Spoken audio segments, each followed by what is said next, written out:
So, రాకాడి బాబాతో కలిసి స్వామివారి గణేష్పురికి వెళ్ళినప్పుడు అక్కడ పుట్టిరాజు స్వామివారు ఎదురయ్యి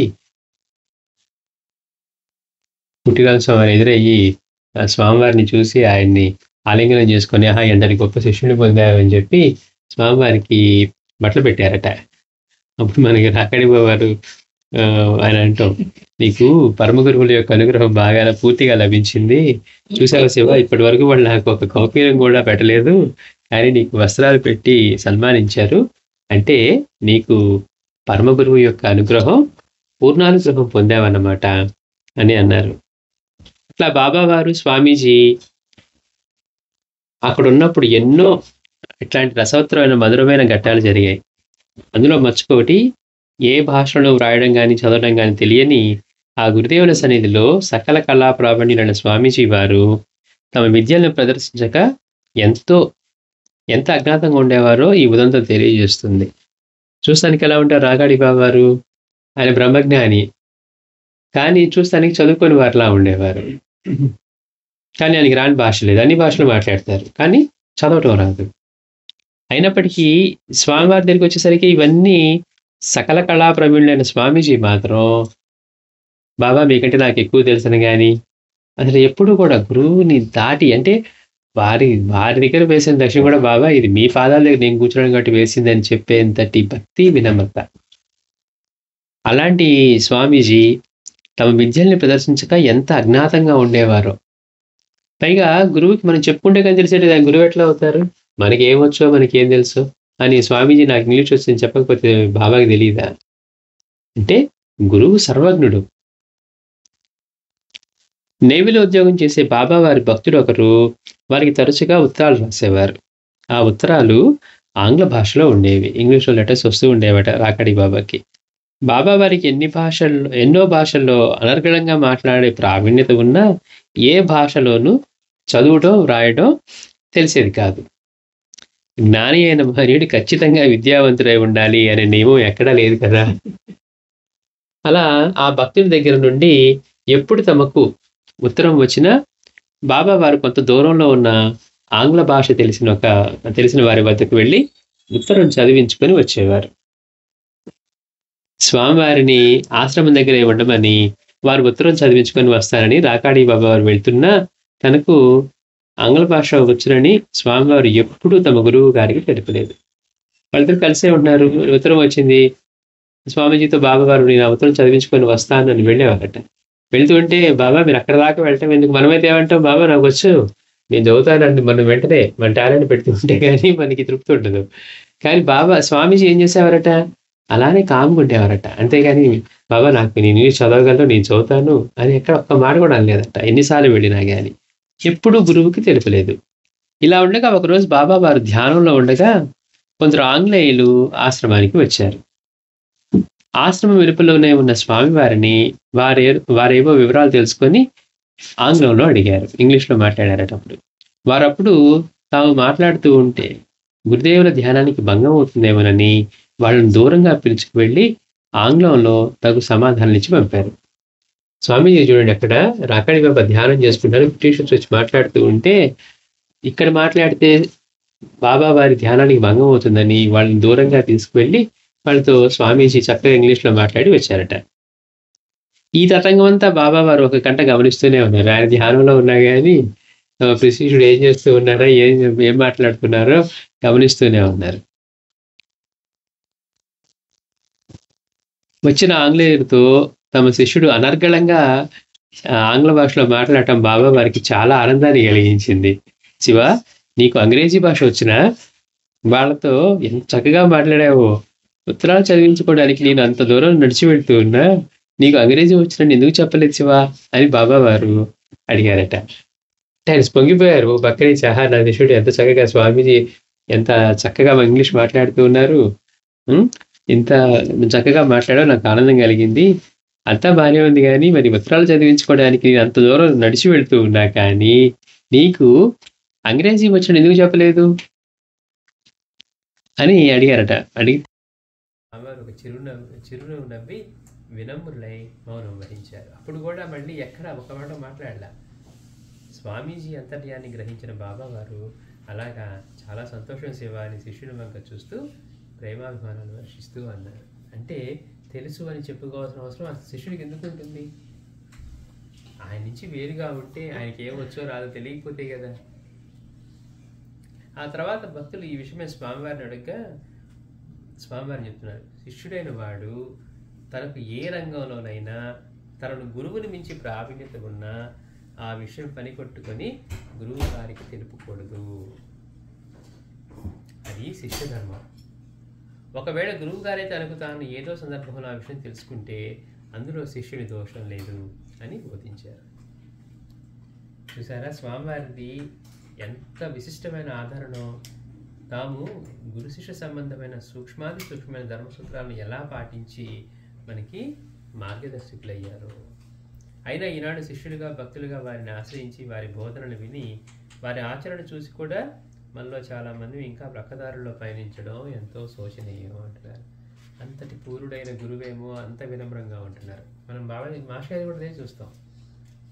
బాబా ఎంత అద్భుతంగా ఆయన ఆచరించి చూపారు. మళ్ళీ మాస్టర్ దగ్గరికి వచ్చేసరికి బాబా చెప్పి తూచా తప్పకుండా మళ్ళీ అంత గొప్పగా ఆచరించి చూపించారు. కానీ మళ్ళీ ఆయన ఆశ్రయించిన వాళ్ళు ఏవైతే చేయకూడదు అదే చేస్తారు. అంటే అందరిలో ఉన్న బలహీనతలు. స్వార్థరహితులైన సద్గురువులు తమ ప్రియ శిష్యుని తమ సేవల నిమిత్తం తమ వద్దనే ఉంచుకోకుండా లోక కళ్యాణార్థం వారిని విడుదల చేస్తారు. అంటే వాళ్ళకి వీళ్ళ చేత ఉండి సేవ చేయించుకోవాలి ఇలాంటివి ఉండవు. వాళ్ళ యొక్క లక్ష్యం ఏంటి అంటే లోక కళ్యాణం. వాళ్ళు వచ్చింది దానికే, వాళ్ళ శిష్యుడు లోక కళ్యాణానికే. అందుకని వాళ్ళ దగ్గర ఉంచుకోకుండా వాళ్ళని విడుదల చేస్తారు. బాబా వారు కూడా అలానే చేశారు. 1969 సంవత్సరం జనవరి మాసంలో తమ ఆశ్రమం నుండి శిష్యుడికి వీడ్కోలు పలకాలని నిశ్చయించుకున్నారు బాబావారు. చెప్పవలసిన హితోక్తులను శిష్యుడికి చెప్పారు. క్రూరమైన అడవి మృగాలు, విషనాగులు నివసించే అరణ్యాల కంటే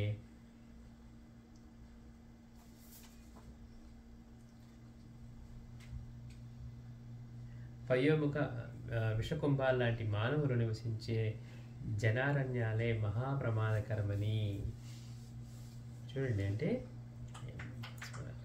స్వామివారి జనాల్లోకి వెళ్తున్నారు కదా, అందుకని చెప్తున్నారట.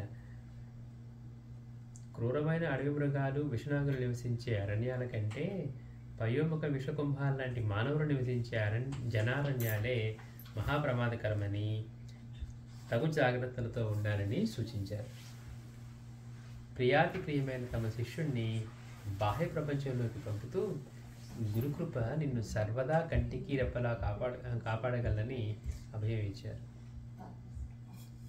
ఆయనకి పూర్తిగా అంటే ఇక్కడ కాదు ఎక్కడున్నా కానీ నా కృప నీకు ఎప్పుడూ ఉంటుంది, అది రక్షించుకుంటుందని చెప్పి స్వామీజీని రాకాడి బాబా వారు ఆశీర్వదించారట. గురుకృప నిన్ను సర్వదా కంటికి రెప్పలా కాపాడగలదని అభయం ఇచ్చారు. శివ మరొక్క మాట, ఒకసారి పరుసవేది స్పర్శించే పసిడిగా మారిన ఇనుము మట్టిలో కూర్చినా పెట్టెలో పెట్టినా అది పసిడిగానే ఉంటుంది. అంటే ఏంటి, ఇంతలాంటి స్థితి నుంచి ఒకసారి పూర్ణత్వం చెంది ఆయన బ్రహ్మజ్ఞాన స్థితి పొందిన తర్వాత ఇంకా మళ్ళీ మిగిలిన ప్రపంచంలో వెళ్ళినా కానీ అట్లానే ఉంటుంది. అది పొందకుండా సాధకున్నాడు అనుకోండి, అద్భుతమైన విషయాలు చెప్పచ్చు, అద్భుతమైన మాటలు మాట్లాడచ్చు. బలహీనమైన క్షణంలో మళ్ళీ వాడు ఆశకో ఇంకో దానికో ఇంకో మోహానికో లోనవుతాడు. కానీ జ్ఞాని అలాంటి స్థితికి రాడు. పడిపోయే వాళ్ళందరూ సాధనా స్థితిలో అంటే ఆ స్థితికి చెందిన వాళ్ళే. బాబా దగ్గరికి వచ్చి చూడండి ఎన్ని రకాలుగా, అక్కలపడి స్వామి దగ్గరికి చూడండి ఎన్ని రకాలుగా వచ్చినవన్నీ ఓడిపోయి ఆయనలో కలిసిపోయాయని ఆయన చెప్తారు. ఆయన దేనితోనూ కొనలేము, దేనితోనూ అంటే దేనికి లొంగరు. మిగిలిన వాళ్ళు భ్రాంతి చెందేవి. ఎందుకని ఆయనే ఆనంద స్వరూపం, వీటన్నిటి పైన ఉన్నాయన ఆయన. అందుకని మళ్ళీ స్వామీజీకి చెప్తూ రాకడి వారు అంటారు, శివ మరొక్క మాట, ఒకసారి పరుసవేది స్పర్శ వలన బంగారమైన ఇనుము మట్టిలో పెట్టినా మళ్ళీ అది ఇనుముగా అవదట. అంటే ఆల్రెడీ పరుసవేది అయిపోయి బంగారంగా మారిపోయింది. అంటే జ్ఞానిగా అయిన తర్వాత మళ్ళీ వెనక్కి వెళ్ళడం ఉండదు. అంతకుముందు అలా ఉండేవారని ఇప్పుడు అలా లేరు. అంటే వాళ్ళు ఇంకా జ్ఞాని కాకముందే ఇవన్నీ మనం ఊహించుకున్నాం వాళ్ళు అయ్యారని. అందుకని మట్టిలో కూర్చున్నా పెట్టిలో పెట్టినా అది బసిడిగానే ఉంటుంది. అలాగే భక్తి జ్ఞానములు పడిసి బ్రహ్మ సాక్షాత్కారం పొందిన వ్యక్తి ఎప్పటికీ తప్పటడుగు వేయచారడు. వారు పెద్ద పని చేస్తూ ఉన్నా, చిన్న పని చేస్తూ ఉన్నా అందులో ఆత్మ సాక్షాత్కారపు వెలుగే ప్రసరిస్తూ ఉంటుంది. ఏ పని చేసినా కానీ వాళ్ళ యొక్క అంటే వాళ్ళు అలాంటి వాళ్ళు తప్పటడుగులు వేయరట. అలాంటి జ్ఞానశక్తి పొందిన వాళ్ళు ఏ పని చేస్తున్నా, చిన్న పని చేసినా పెద్ద పని చేసినా కానీ అందులో ఆత్మ సాక్షాత్కారపు వెలుగే ప్రసరిస్తూనే ఉంటుంది. అర్థమైంది కదా శివ? సరే ఇక వెళ్ళిరా అంటూ దీవించి మొదట దత్తస్వరూపులైన శ్రీ షిరిడి సాయినాథుని దర్శించి అచ్చటి నుండి నీ అంతరాత్మ ప్రబోధం ప్రకారం వెళ్ళు అని తన ప్రియ శిష్యుడిని రాకాడి బాబా వారు స్వామీజీకి చిన్నపిల్లల వాళ్ళగా అన్నీ చెప్పారట. అన్నీ చెప్పి ఎక్కడున్నా కానీ నీకు గురుకృప రక్షిస్తుంది అని చెప్పి నువ్వు జాగ్రత్తగా ఉండు ఈ జనారణ్యంలో అని చెప్పి అన్నీ పంపిస్తూ మొదట దత్తస్వరూపైన శ్రీ షిరిడి సాయినాథుని దర్శించి అచ్చటి నుండి నీ అంతరాత్మ ప్రబోధ ప్రకారం వెళ్ళు. నీకు నచ్చిన చోట స్థిరపడి నీ అవతార కార్యం కొనసాగించు అని ఆదేశించారు. కానీ శిష్యుడిని షిరిడి పంపడానికి చేతిలో చిల్లిగవ్వ లేదు. అట్లాగని నడిచి పంపనడానికి మనసు రాలేదు. చూడండి అసలు ఎలా ఉందంటే రాకాడి బాబా గారు తలుచుకుంటే ఏమైనా చేయగలరు. ఆయనకి చేతిలో చిల్లిగవ్వ లేదట. అంటే మామూలు మనం మాటలో చెప్తూ ఉన్నారు, శిష్యుడిని నువ్వు వెళ్ళి షిరిడి వెళ్ళి బాబాని సేవించి అక్కడి నుంచి నీ అంతరాత్మ బోధం ప్రకారం వెళ్ళి తర్వాత నీ అవతారం కొనసాగించు అని స్వామీజీకి చెప్పి అని ఆదేశించారు. కానీ శిష్యుడిని షిరిడి పంపడానికి చేతిలో చిల్లిగవ్వ లేదు. అట్లాగని నడిచి పంపనడానికి మనసు రాలేదు. ఆశ్రమంలో అంతా గాలించగా దొరికిన 2 అణాలను చేతి ఖర్చులకై శిష్యుని చేతిలో పెట్టి రాకాడి బాబా గారు ఆశ్రమంతో వెతికితే 2 అణాలు దొరికాయట. ఆ 2 అణాలని స్వామివారి చేతిలో పెట్టి క్షేమంగా వెళ్ళిరా శివ అని ఆశీర్వదించి పంపారు. పాద నమస్కారం చేసి పరమాత్మను విడిచి వెళ్తున్న జీవాత్మ వలె భారంగా అడుగులు వేసుకుంటూ వెళ్తున్న ప్రియ శిష్యుడిని చూసి ప్రేమతో పూర్ణ అని పిలిచారు బాబావారు. చూడండి వాళ్ళ యొక్క సంబంధం చూస్తే మనకి పిచ్చి పెట్టింది. అంటే గురువు శిష్యుడి పట్ల ఎంత ప్రేమ కలిగి ఉన్నారు, శిష్యుడు ఎంత ప్రేమ అలాగే వినయం భక్తి కలిగి ఉన్నారు. ఇక్కడ తన శిష్యుడిని పంపించి లోక కళ్యాణం చేయించాలి అని చెప్పి జనారణ్యంలో పంపిస్తూ ఉన్నా కానీ ఆయన విడిచి ఈయన అట్లా వెళ్ళలేకపోతున్నారు. అలాగే స్వామీజీ కూడా అలానే ఉన్నారు గురువుని విడిచి వెళ్ళటానికి. పాద నమస్కారం చేశారట స్వామీజీ చేసి ఇంకా అట్లా వెళ్తూ ఉంటే భారంగా అడుగులు వేసుకుంటూ వెళ్తూ ఉంటే ప్రియ శిష్యుడిని చూసి మళ్ళీ ప్రేమతో పూర్ణ అని పిలిచారు బాబావారు. పరుగును వచ్చారు స్వామీజీ. కాలినడకన అంత దూరం వెళ్ళాలంటే కష్టం శివ, ఈ కమండలం అమ్మి ఆ డబ్బుతో బస్సులో ప్రయాణం చేసి షిరిడి వెళ్ళు. చూడండి ఆయన పాపం కాదు మనకి అలా అనిపిస్తుంది. అంత ఆశ్రమంతో వెతికారట, వెతికితే 2 అణాలు దొరికాయట. ఆ 2 అణాలు స్వామీజీ చేతిలో పెట్టి క్షేమంగా వెళ్ళిరా అన్నారట. కానీ ఓ పక్క నుంచి అయ్యో నా శిష్యుడిని పంపిస్తున్నాను కానీ షిరిడి దాకా వెళ్ళాలి అంటే ఇక్కడి నుంచి గణేష్పూర్ నుంచి నడిచి వెళ్ళాలి, బస్సుకు వెళ్ళడానికి డబ్బులు ఇవ్వడానికి ఏమో డబ్బులు లేవు అని చెప్పి మళ్ళీ సరే స్వామీజీ భారంగా వెళ్తూ ఉంటే వెనక్కి పిలిచారట. పూర్ణ అని అనగానే స్వామీజీ ఎప్పుడు పిలుస్తారనగానే మళ్ళీ పరిగెట్టుకుంటూ వెళ్ళారట. వెళ్తే ఆయన ఏం చేశారు, తమ ఇంట్లో కమండలం తీసిచ్చారట.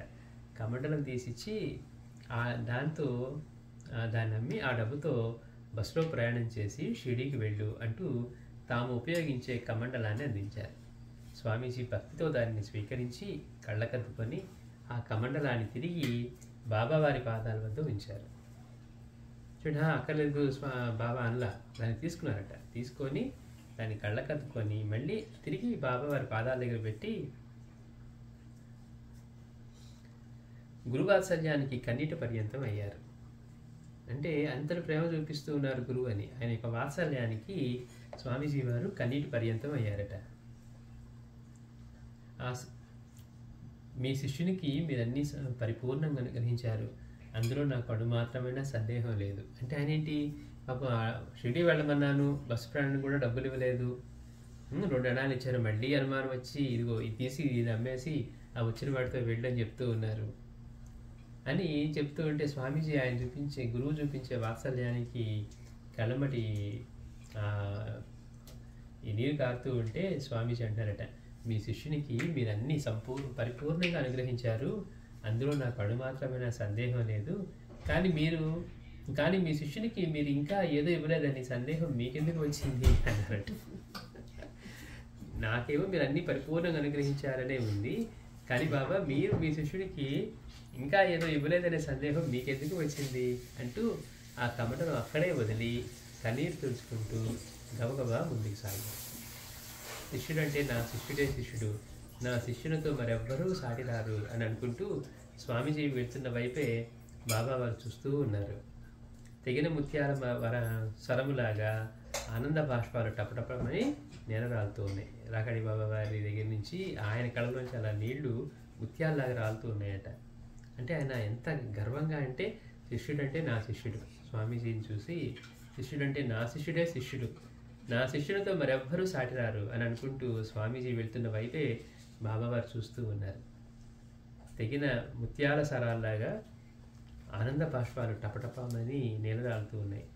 అచ్చటనే ఉన్న బాబా వారి భక్తులు ఒకరు దుఃఖావేశంతో, బాబా మన పూర్ణానందుడు పోతూ ఉన్నాడు, వెళ్ళిపోతూ ఉన్నాడు అని అంటూ ఉంటే బాబావారు లేదు లేదు, పూర్ణానందుడు పోవటం లేదు, ఇదిగో పూర్ణానందుడు వస్తున్నాడు అని అంటూ కారే తమ ఆనంద బాష్పాలను చూపారు. గురువుగారు ఒక మేలు నగధీరుడైతే శిష్యుడేమో అనర్ఘ సుగుణ రత్నాలున్న అగాధ జలనిధి, అట్లాంటి వారు వాడతారు అని. అంటే ఇప్పుడు చూడండి, మామూలుగా మనం అందుకే అంటారు తల్లిదండ్రులు చూపించే ప్రేమ, బంధువులు చూపించే ప్రేమ, ఇవన్నీ గురువు ప్రేమ దేనికైనా పనికొస్తాయా?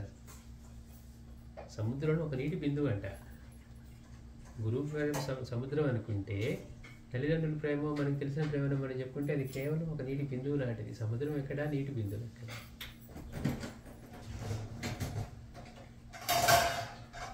బ్రహ్మను ఎరగాలని అనుకున్న వారికి కులాలతో కానీ, మతాలతో కానీ, వర్ణాలతో కానీ పనిలేదు. బ్రహ్మజ్ఞానం తెలుసుకోవాలనుకునే వాళ్ళకి వారికి ఏం కులం, వారికి ఏ మతం, వర్ణం అనే దానికి సంబంధం లేదు. ఎవరు ఏ స్థాయిలో ఉన్నా ఆ బాల గోపాల జనమంతా అందుకు అర్హులే. కానీ ఈర్ష్యాద్వేషాలు కలవారెవరు ఎన్నడూ బ్రహ్మను ఎరుగరు. అంటే జ్ఞానం పొందడానికి మనం దేనిలో పుట్టాము, మనదే కులం, మనదే వర్ణం, ఏ మతం అనే దానికి అసలు ఎంత పనే లేదు. ఎవరు ఏ స్థాయిలో ఉన్నా ఆ బాల గోపాల జనమంతా అందుకు అర్హులే. లేకపోతే మనకి సాధన చేసుకోమని ఎందుకు చెప్తారు? నువ్వు వచ్చినప్పుడు నువ్వే చేసుకుంటావని అంటారు. కనుక ఈర్ష్యాద్వేషాదులు కలవారెవరు ఎన్నడూ బ్రహ్మాన్ని ఎరుగరు. అంటే అరిషడ్ వర్గాల నుండి బయటపడేంత వరకు ఎవరు బ్రహ్మధారి పట్టలేరన్నమాట. ఒకవేళ ఎంతో శ్రమపడి అరిషడ్ వర్గాలను జయించి ఎవరైనా బ్రహ్మధారి పట్టినా శ్రీ షిరిడి సాయినాథుల వారు చెప్పినట్లుగా పరీక్ష అందరికీ ఉంది. కనుక ఆ మాయ పరీక్షలను జయించి ఒక్కొక్క మెట్టెకి గమ్యం చేరవలసిందే, లేదా రకరకాల ప్రలోభాలకు లోనై కొట్టుమిట్టాడుతూనే చివరికి అధోగతి చెందవలసి వస్తుంది అని. అందుకే పూర్ణపురుషుని గురువుడు తమను ఆశ్రయించి మోక్షులు హంగామాలకు ప్రలోభితాలు కాకుండా ఉండేందుకై ఏకాంతమైన ప్రాంతాలకు పంపి వారి సాధనలు తీవ్రతరం చేయించి పరీక్షించడం. ఇందుకు తగిన కొన్ని ఉదాహరణలు శ్రీ ఓంకారానంద అంటే రాకాడి వారి చేతుల్లో కూడా మనం చూడవచ్చు. అందులో కొన్నిటిని చూద్దాం అంటున్నారు. అంటే గురువు దగ్గరికి వెళ్ళినప్పుడు గురువు ఏం చేశాడట, శిష్యుడు ప్రలోభాలకి లోనవ్వకుండా ఉండటం కోసం వాళ్ళని అవసరమైన పరిస్థితుల్లో ఎక్కడ సాధన చేయించాలో అట్లా వాళ్ళని ఏకాంతమైన ప్రాంతాలకు పంపి మరీ సాధన తీవ్రంగా చేయించేవారట. గుప్తయోగులైన బాబా వారు తమ కార్యసిద్ధికై కారయార్లోని శ్రీ స్వరముత్తు ఐనారు క్షేత్రంలో గడుపుతూ ఉండగా వారి రాకకు పూర్వమే అక్కడ ఒక ఉన్నత కులస్తుడైన స్వామినాథన్ అనే పేరు గల సాధకుడు ఉండేవాడు. విద్యాసంపన్నుడు అయిన అతను వివిధ సాధనా మార్గాలను అవలంబిస్తూ అలా ఆధ్యాత్మిక జీవితం కొనసాగిస్తూ ఉండగానే బాబా వారు అక్కడికి రావడము, బాబా వారి ఆ మాయా విచిత్ర రూపాన్ని చూసి, అంటే మనం గతంలో చెప్పుకున్నాం, ఇతనికి ఏంటంటే ఈయన ఉన్నత కులస్తుడు, చదువుకున్నవాడు, సాధన చేస్తూ ఉన్నాడు. కానీ బాబా అప్పటికే పూర్ణ జ్ఞాని. కానీ బాబా వారు అక్కడికి వచ్చి చూస్తే ఆయన రూపాన్ని, ఆయన వర్ణాన్ని ఇవన్నీ చూసి వారు అసలు ఎవరైనా అర్థం చేసుకోలేక కోమల శరీరుడైన అతనికి వారిపై ఒక రకమైన చులకన భావం ఉండేది బాబా వారి పట్ల.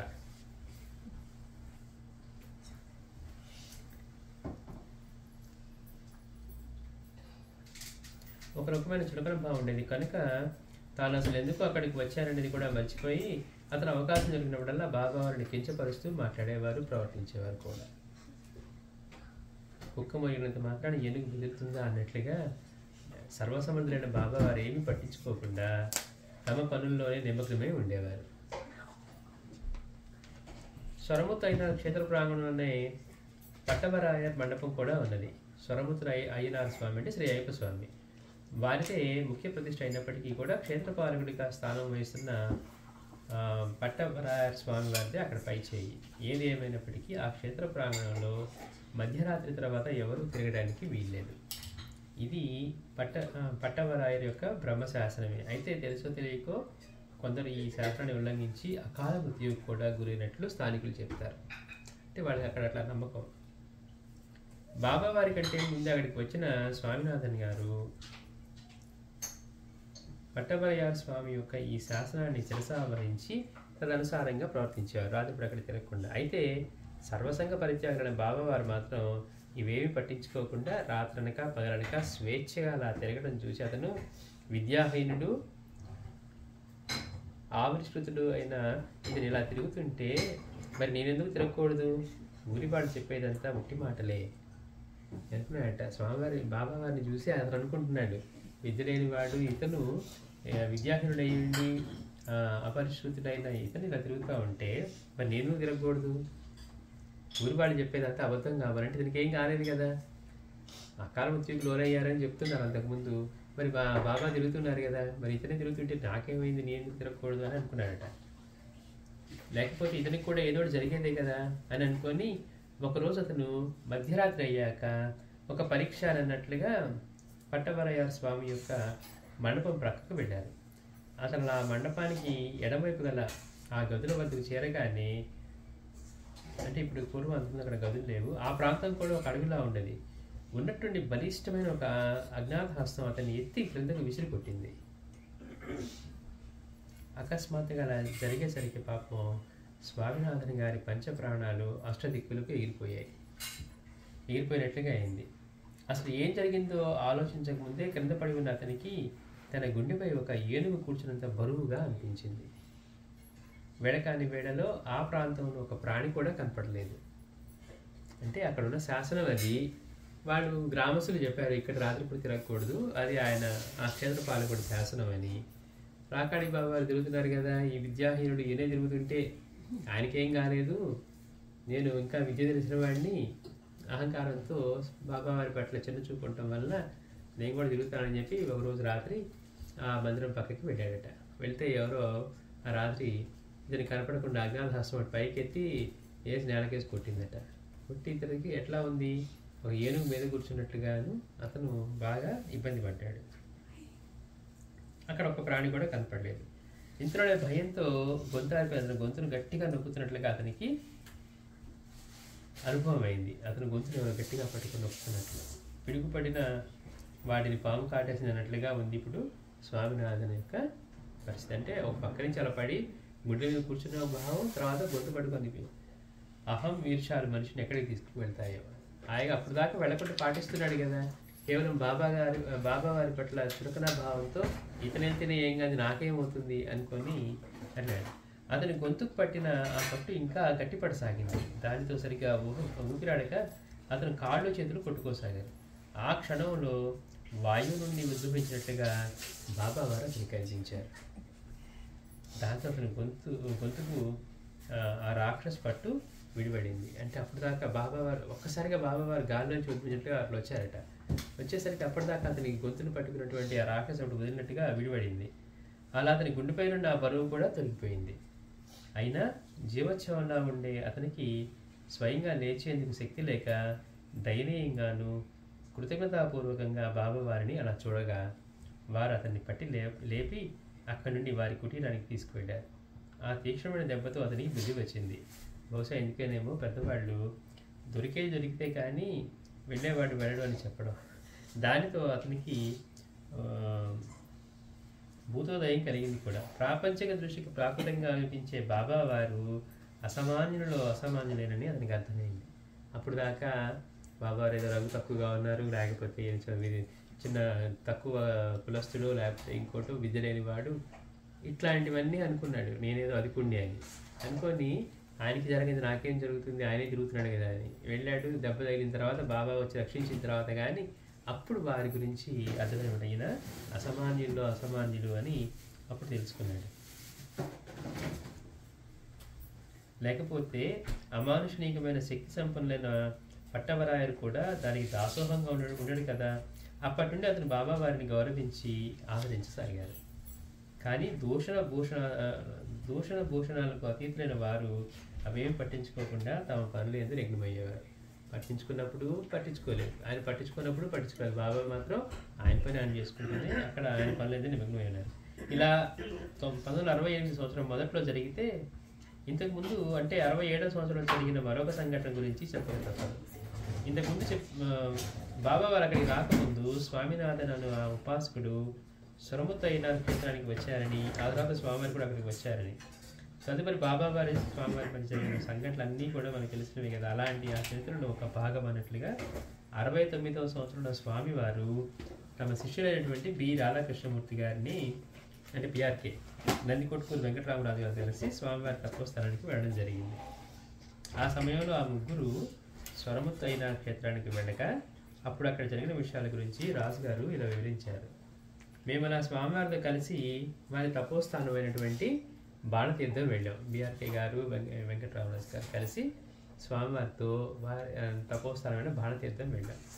బాణతీర్థం వెళ్ళాలంటే కారయార్ నుండి వెళ్ళవలసిందే. శ్రీ రాకాడి బాబా వారి స్వామివారి పక్కన దొరయ్యరాజు గారు ఉండేది అక్కడే. మొదట వాళ్ళ ఇంటికి వెళ్ళి అక్కడ నుండి దాదాపు 4 కిలోమీటర్ల దూరంలో ఉన్న సొరముత్తైనార్ కోవెలకు స్వామివారితో పాటు బయలుదేరి వెళ్ళాం. హరిహరపుత్రుడైన అయ్యప్ప స్వామి తన శరీరంపై గోర్లతో గీరుకొని ముత్యాలు సృష్టించి అతడి భక్తులకు ఇచ్చారు కనుక వారికి సొరముత్తు అయ్యనార్ అని సాధక నామధేయం వచ్చింది. ఆ ఆలయానికి సమీపంలో పట్టవరాయర్ మంటపం ఉంది. ఆ ఉదయం ఆ మంటపం సమయానికి వెళ్ళగానే మనకు ఒక గోనెపట్ట తప్ప శరీరంపై మరే ఆచ్ఛాదన లేని బికారిలాగా ఒక సామాన్య సాధువు కొంత దూరంలో కనిపించారు. ఆ సాధువు కనిపించగానే స్వామివారు సరాసరి అతని దగ్గరికి వెళ్ళి సాష్టాంగ నమస్కారం చేశారు. ఏనాడో విడిపోయిన చిరకాల మిత్రులు అనుకోని విధంగా కలిసిన ఆనందహేళ వారిరువురి ముఖాల్లో తాండవించింది. వయోవృద్ధుడైన ఆ సాధువుకు మా ఇద్దరిని పరిచయం చేసి మమ్మల్ని అతనితో మాట్లాడుతుండమని అంటూ స్వామివారు అయ్యనార్ ఆలయం వైపుకు వెళ్ళారు. ఈ సాధువుకు స్వామీజీ లాంటి మహనీయుడు సాష్టాంగం పడటం ఏమిటని శిష్యులు ఇంకా ఆశ్చర్యం నుంచి తీరుకోలేదు. స్వామివారి వాళ్ళకి ఆయనకు నమస్కారం చేయడం ఏంటి, పైగా సాష్టాంగ నమస్కారం చేశారని. అంతలో నా సాధువు పోస్ట్ గ్రాడ్యుయేషన్ చేసిన వ్యక్తి వలె వారితో ఆంగ్లంలో అనర్గళంగా మాట్లాడి వారిని మరింత ఆశ్చర్యంలో ఉంచారు. ఆకాశం వైపు చూస్తూ వారు, నిజంగా మీ గురువు ధన్యజీవి. ఆకలి దప్పులను కూడా లక్ష్య పెట్టకుండా అకుంఠిత దీక్షతో అతి కఠోరమైన సాధన చేశారు. అందుకే ఆ చిరంజీవి అచరకాలంలోనే ఆత్మసాక్షాత్కారం పొందగలిగాడు. ఆయన చెప్తున్నారు స్వామీజీ గురించి. నిజంగా మీ గురువు ధన్యజీవి, ఆకలి దప్పులు కూడా లక్ష్య పెట్టకుండా అకుంఠిత దీక్షతో అతి కఠోరమైన సాధన చేశారు. అందుకే ఆ చిరంజీవి అచరకాలంలోనే ఆత్మసాక్షాత్కారం పొందారు. అంతలోనే మణిపోగొట్టుకున్న నాగేంద్రుడి వల్ల అతని ముఖమండలంలో నీలి నీడలు, నిరాశ, నిస్పృహలు చోటు చేసుకున్నాయి. ఎంతో కాలంగా నేను సాధన చేస్తూ ఉన్నాను, కానీ నాకంతటి దివ్యానుభూతి కలగటం లేదు. కొంతకాలంగా ఏకాగ్రతే కుదరటం లేదు. ధ్యానానికి కూర్చుంటే ఆత్మసాక్షాత్కారం మాట నుంచి నన్ను దొంగలు వచ్చి కొట్టినట్లో లేక పోలీసులు వచ్చి పట్టుకెళ్తున్నట్లో చిత్తభ్రాంతి కలిగి ధ్యాన భంగం అవుతుంది. చూడండి, ధ్యానం అంటే ఇంత తేలిక కాదు. మనం అడవిలో కూర్చున్నా, గుడిలో కూర్చున్నా, ఇంట్లో కూర్చున్నా మనసు ప్రశాంతంగా లేకపోతే ఎక్కడైనా అదే పరిస్థితి. మరి అక్కడ అలాంటి పవిత్రమైన క్షేత్రంలో కూర్చొని ఆయన సాధన చేస్తూ ఉన్న ఎప్పటి నుండో అతనికి అంత ఘోరమైన పరిస్థితిగా ఉంది. చిత్తభ్రాంతి ఎలా ఉందంటే దొంగలు వచ్చి కొడుతున్నట్టు లేకపోతే పోలీసులు వచ్చి తీసుకెళ్తున్నట్టుగాను ఇట్లాంటి చిత్తభ్రాంతి కలుగుతుంది. అలా ఎందుకు జరుగుతుందో ఆ భగవంతుడికే ఎరుక. అతి కష్టం మీద కన్నీటిని ఆపుకుంటూ పట్టవరాయని మంటపం వైపు మెల్లగా సాగిపోయారు. శిష్యుడిద్దరు స్వామివారి దగ్గరికి వెళ్ళి సాధువు చెప్పిన విషయాలన్నీ వారికి విన్నవించి, స్వామీజీ, ఇంతకు ఈ సాధు మహాశయుడు ఎవరు?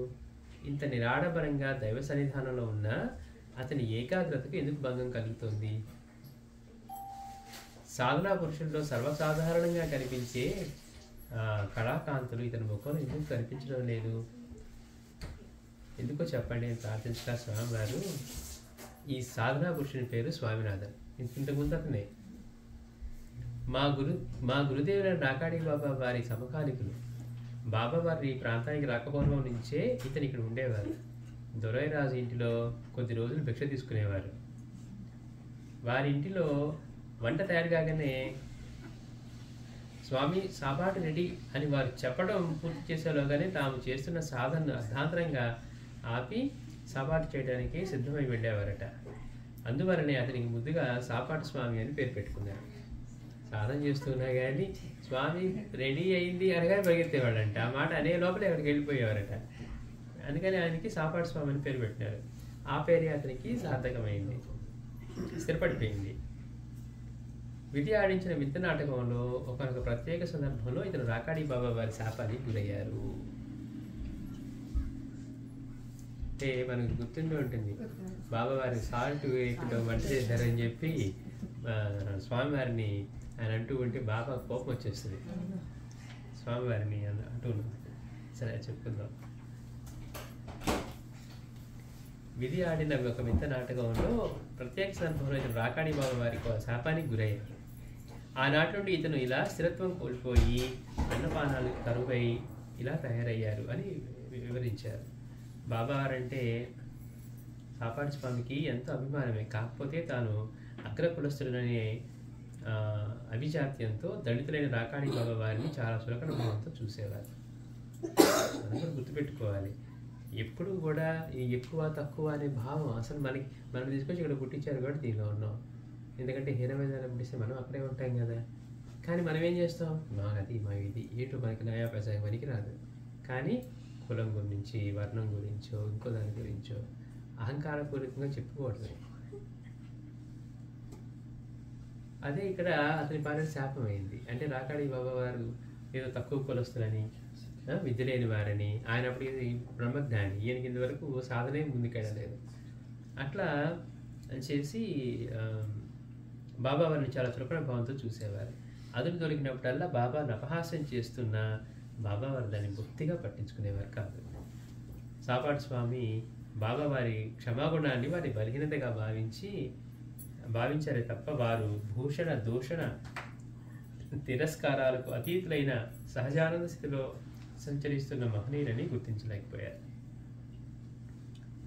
సామరస్యం, సద్భావం, సహనం, సమత ఇవి సాధకులకు ఇతర సాధకులతోటి సంబంధానికి ఉండవలసిన లక్షణాలు. ఏవేంటట, సామరస్యంగా ఉండాలి, సద్భావంతో ఉండాలి, సహనంతో ఉండాలి, సమతతో ఉండాలి. తద్విరుద్ధంగా ఇతను బాబా వారిపై ఈర్ష్య, అసూయ, ద్వేషాలు పెంచుకున్నాడు. ఆధ్యాత్మిక ప్రగతికి అసూయ గొప్ప అవరోధమని గ్రహించలేకపోయాడు. అతని పాపం పండి ఫలితం అనుభవించే రోజు దగ్గర పడింది. చూడండి, అంతే కదా. బాబావారిని అంటున్నారు, బాబావారు ఏమనట్లేదంటే మనం చేసిన పనికి ఫలితం ఇంకా జరగకుండా రావట్లేదు. మనం చేసే ప్రతి పనికి దాని ఫలితం రావడానికి సిద్ధం అవుతూ ఉంది. ఆ సమయం వచ్చింది, వాళ్ళ పాపం పండింది, ఆ రోజు వచ్చింది. తన ప్రియశిష్యుడైన స్వామివారి సేవలు అందుకుంటూ వారితో పాటు బాణతీర్థం వద్ద ఏకాంతంగా 3 రోజులు గడపాలని రాకాడి బాబా వారు అనుకున్నారు. ఆ గురు శిష్యులిద్దరూ బాణతీర్థం వెళ్ళే సన్నాహాల్లో ఉండగా సాపాటు స్వామి తాను కూడా వస్తానంటే బాబా వారు సరే రమ్మన్నారు. రాకాడి బాబా స్వామివారిని వెళ్ళి బాణతీర్థం 3 రోజులు గడపాలంటారట. అయితే ప్రసాదం గడపండి, ఈయన ఏం చేశాడు, నేను కూడా మీతో పాటు వస్తానంటే సరే రాకాడి బాబా వారు రమ్మన్నారట. అంటే చూడండి, అన్నీ ఎలా అవుతున్నాయి, సిద్ధమవుతూ ఉన్నాయి. కారయార్ నుండి బాణతీర్థం వెళ్ళాలంటే ప్రత్యేకంగా బోటు ఏర్పాటు చేసుకుని దాదాపు 4-5 కిలోమీటర్ల దూరం నీటిలో ప్రయాణించాలి. అందుకు వంటకు అవసరమైన సరుకులు లిస్టు వేసుకొని ఏది మర్చిపోకుండా తీసుకురమ్మని సాపాటు స్వామివారికి చెప్పారు. అంటే ఆయనకి అంత ప్రీతి తినటం మీద. అందుకని ఏదో ఒకటి తినటం కాదు. ఇప్పుడు సాధనకి చేసుకునే వాళ్ళకి ఆ సమయానికి పండు దొరికిందా, ఇంకోటి దొరికిందా అది లేకుండా ఆ సమయానికి భౌత ప్రసాదం ఒకటి తినాలి. ఏం చేశారట, మనం అటువైపు పెడుతున్నావు, నీళ్లు దాటి మళ్ళీ వెంటనే తినడానికి కుదరదు. అందుకని 4 రోజుల సరిపడా సరుకు లిస్టు వేసుకొని ఏది మర్చిపోకుండా తీసుకురమ్మని సాపాడు స్వామి స్వామివారికి చెప్పారు. ఏ వస్తువు మర్చిపోకూడదని పదే పదే హెచ్చరిస్తూనే ఉన్నారు. తీరా బాణతీర్థం చేరి వంట మొదలుపెట్టిన పిదప తాను ఉప్పు తీసుకురాలేదని స్వామివారు గ్రహించారు. కావున అలాగే వంట ముగించి ముందుగా బాబావారికి సాపాడు స్వామికి వడ్డించారు. ఉప్పు లేని పప్పు తిని నిప్పు తొక్కిన కోతిలా సాపాడు స్వామి చిందులు వేయసాగాడు. స్వామివారు వెంటనే అర్థమైంది, అయ్యో ఉప్పు తీసుకురాలేదు అనుకున్నారు. కానీ అలానే చేసి ముందు బాబాకి నైవేద్యం సమర్పించి తర్వాత సాపాడు స్వామికి కూడా భోజనం వడ్డించారట. వడ్డిస్తే అతను ఆ ఉప్పు లేని పప్పు తిని ఒక్కసారిగా నిప్పు తొక్కిన కోతిలా సాపాడు స్వామి చిందులు వేయసాగాడు. రుచి పచ్చని ఈ కూడు ఎలా తినేదని స్వామీజీపై విరుచుకుపడ్డాడు. చూడండి పదాలు, రుచి పచ్చని ఈ కూడు ఎలా తినాలి అని స్వామీజీపై విరుచుకుపడ్డాడు. అప్పుడు బాబావారు కల్పించుకొని, ఈ పూటకి ఎలాగో సర్దుకో శివ, రేపటి సంగతి మళ్ళీ ఆలోచిద్దాం అన్నారట అని సర్ది చెప్పారు. కానీ వారు తమ ధోరణిని మార్చుకోలేదు. ముద్దకు స్వామీజీ మీద మండిపడుతూనే ఉన్నాడు. మరి ఎంత సాధకుడో చూడండి. ముద్ద పెట్టుకుంటూ ఈ పప్పులో ఉప్పు లేదని చెప్పి స్వామీజీ చేశారు కనుక స్వామీజీ మీద మండిపడుతూనే ఉన్నారట. కానీ వారు తమ ధోరణి మార్చుకోలేదు. ఇట్లా స్వామీజీ మీద మండిపడుతూనే ఉన్నాడు. చేసే పని ఏదైనా శ్రద్ధాభక్తులు లేకుండా చేస్తే ఫలితం ఈ పిండాకుడు మాదిరిగానే తయారవుతుంది అన్నాడు. అంటే ఉప్పు మర్చిపోయినందుకు, ఉప్పు లేకుండా వంట చేసినందుకు స్వామీజీని ఆ మాటలు అంటూ అన్నారట. చేసే పని ఏదైనా శ్రద్ధాభక్తులు లేకుండా చేస్తే ఫలితం ఈ పిండాకుడు మాదిరిగానే తయారవుతుంది అన్నారు. పాపం పండే సమయం ఆసన్నమయ్యి విధి వారి నోట అలాంటి మాటలు పలికిస్తూ ఉన్నాయి. మౌనంగా ఉండిపోయారు స్వామీజీ. బాబావారు తమ శిష్యుని వైపు చూస్తూ సాపాడు స్వామితో, భగవత్ కటాక్షానికే పరితపించే నిజమైన సాధనా పురుషులకు నిద్రాహారాలతో నిమిత్తమే లేదు శివ. అరణ్యాల్లో ఉండే సాధకులు ఆకులు, అలములో, కందమూలాలు తప్ప కందిపప్పు అనుమలా దొరుకుతాయి. అలాంటిది పరమేశ్వరుడు నేడు మనకు ప్రసాదించిన ఈ ఆహారాన్ని మహాప్రసాదంగా స్వీకరించాలే తప్ప పప్పులో ఉప్పు లేదనో పదే వాపోవడం మీలాంటి సాధకులకు శోభనివ్వదు అన్నారు. అంతే కదా, అడవిలో సాధన చేసుకునే వాళ్ళకి అక్కడున్న ఆకులు, అలములు, లేకపోతే కందమూలాలు, పండ్లు ఇవి తింటే తప్పించి అక్కడికి వెళ్ళి మనం అన్ని రకాల వంటలు చేసుకొని పప్పు, ఉప్పులు, సాంబార్లు ఇలా ఉండవు కదా. అయినప్పటికీ కూడా పరమేశ్వరుడు ఇది ప్రసాదిస్తే దొరికిన దాన్ని ప్రసాదంగా స్వీకరించక ఇందులో అది లేదని ఇది లేదని చెప్పి చేయడం సాధనాపరులైన, అంటే భగవత్ కటాక్షానికి ప్రయత్నిస్తున్న ఈ సాధనాపరులకు, సాధకులకు అది శోభనివ్వదు అన్నారట. ఈ పూటకి ఎలాగో సర్దుకొని తినమని సలహా ఇచ్చారు. అంటే ప్రతి ముద్దకి స్వామివారిని అంటూ ఉన్నారు. బాబా అంటేనే గిట్టని సాపాడు స్వామికి ఆ సలహా వింటూనే అగ్నిలో ఆచిపోసినట్లయింది. నేను 1కి 10 సార్లు హెచ్చరించినా ఉప్పు మర్చిపోవడం నీ శిష్యుని నిర్లక్ష్యం కాదా? రేపటి సంగతి అలా ఉంచు. ఉప్పుని నీ చప్పని కూడు ఈరోజు ఎలా తినాలి అని సాపాడు స్వామి అనగానే బాబా వారి సహనం నశించిపోయింది. ఇంత చెప్తున్నా కానీ మళ్ళీ అదే ఉప్పు అదే పప్పు. బాబా వారి సహనం నశించిపోయింది. లోగడ తనని ఎన్ని మార్లు కించపరుస్తూ ఉన్నా, హేడనగా మాట్లాడినా సహించి ఊరికే ఉన్నారు. అంటే రాకాడి బాబాని ఎన్ని మాటలు అన్నా కానీ బాబావారు తిరిగి ఏం చేయాలి, ఆయన పని ఆయన చేసుకుంటూ ఉన్నారు. వాటన్నిటికీ అతీతంగా ఉంటారు కనుక. కానీ శిష్యుడిని అంటూ ఉన్నారు ఇక్కడ. కానీ నేడు స్వల్ప విషయంపై ఎంత సర్ది చెప్పినా వినకుండా తన ప్రియ శిష్యుడిని పదే కించపరుస్తూ మాట్లాడుతూ ఉంటే బాబా వారి కోపం కట్టలు తెంచుకుంది. వారప్పుడు తీవ్ర స్వరంతో, మూర్ఖుని వలె మాట్లాడుకు, సన్యసించి ఈ పవిత్ర క్షేత్రాలకు నీవు ఎందుకు వచ్చినట్లు? పరమార్థం ఏంటో తెలుసుకోవడానికా లేక పొట్టపగిలేటట్లు తినడానికా? ఇంతగా రుచులకు బానిసమైపోయిన నీవు ఇక ఇంద్రియ నిగ్రహం ఎలా సాధించాలనుకుంటున్నావు? మతి స్థిమితం కోల్పోయి ఏ ఉప్పు కావాలని నీవు పదే పరితపిస్తున్నావో ఇక ముందు నీకు ఆ ఉప్పే పుట్టకుండా పోవు కాక అని శపించారు. ఆనాటి బాబావారి శాప ఫలితమే సాపాడు స్వామి ఈనాటి దుస్థితికి మూల కారణం అని స్వామీజీ చెప్పారు. ఒకనొకప్పుడు సొరముత్తు అయ్యనార్ ఆలయం సింగంపట్టి జమీందారు గారి ఆలనాపానంలో ఉండేది. ఆలయంలో నిత్య నైవేద్యానికే కాక దయతో పూజారికి, సాపాడు స్వామికి ఇద్దరికీ కలిపి అతని ఆహార పదార్థాలని నెలలా పంపేవారు. అంటే అక్కడ ఎవరో ఒకళ్ళు అట్లా ఏర్పాటు చేశారు. పూజారి వండి తాను తిని ఇతనికి ఇంత వడ్డించేవారు. ఆశ్చర్యంగా బాబావారు అతన్ని చెప్పించిన వారమైనా తిరగకుండానే సింగంపట్టి జమీందారు స్వర్గస్థులయ్యారు.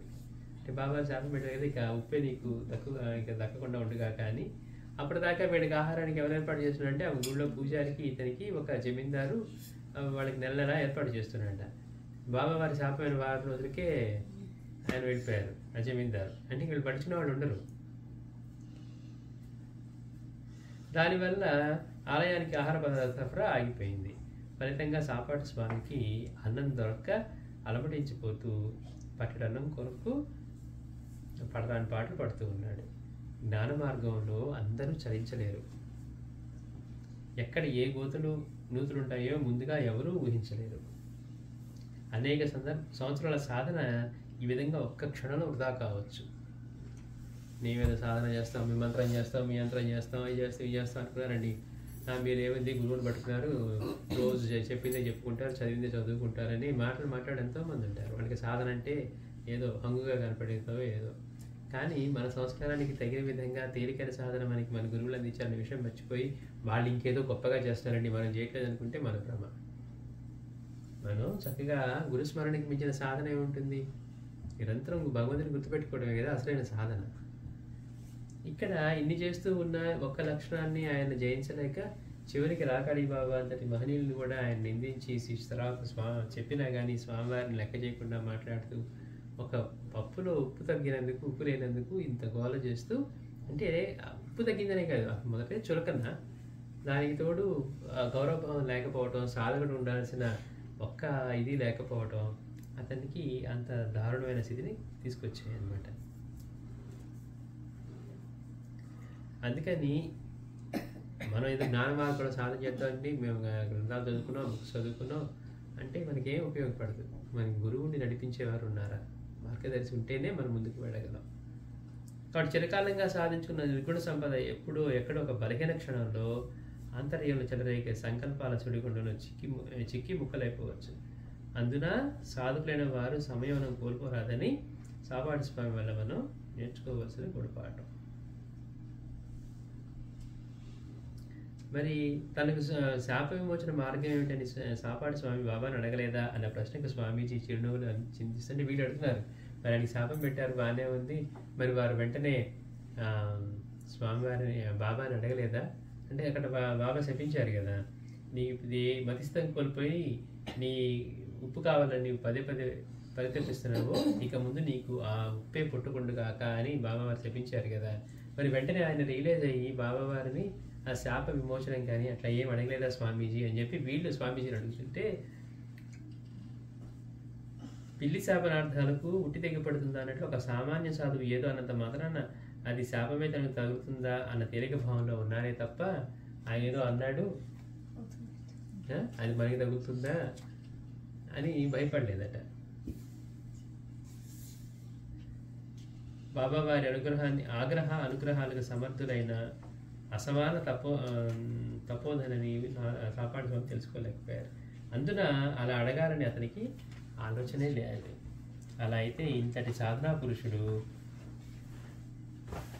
తిండి లేక కట్టబట్టలేక మనోస్థిమితం లేక జీవితాంతము ఇలా బాధపడవలసిందేనా?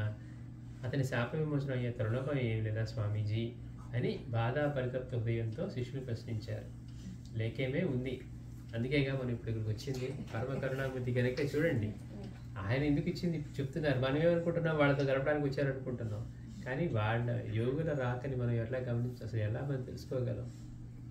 స్వామీజీ ఎక్కడికి వెళ్ళినా ఇంకో దానికి వెళ్ళినా వాడు ఎందుకు వస్తాడని మనం చెప్పలేము. మనం అనుకుంటాం స్వామీజీ మన కోసమే వచ్చారని. కానీ ఇప్పుడు స్వామీజీ చెప్తున్నారు, అందుకే కదా మనం ఇక్కడికి వచ్చింది. మరి ఆయనకి ఈ శాపం విమోచనకి మార్గం లేదా, తరుణోపాయం లేదంటే స్వామివారు అంటున్నారు లేకేమీ ఉంది, అందుకే కదా మనం ఇప్పుడు ఇక్కడికి వచ్చింది అని. వచ్చేవారం శాప విమోచన. శ్రీ సచ్చిదానంద సద్గురు సాయినాథ్ మహారాజ్.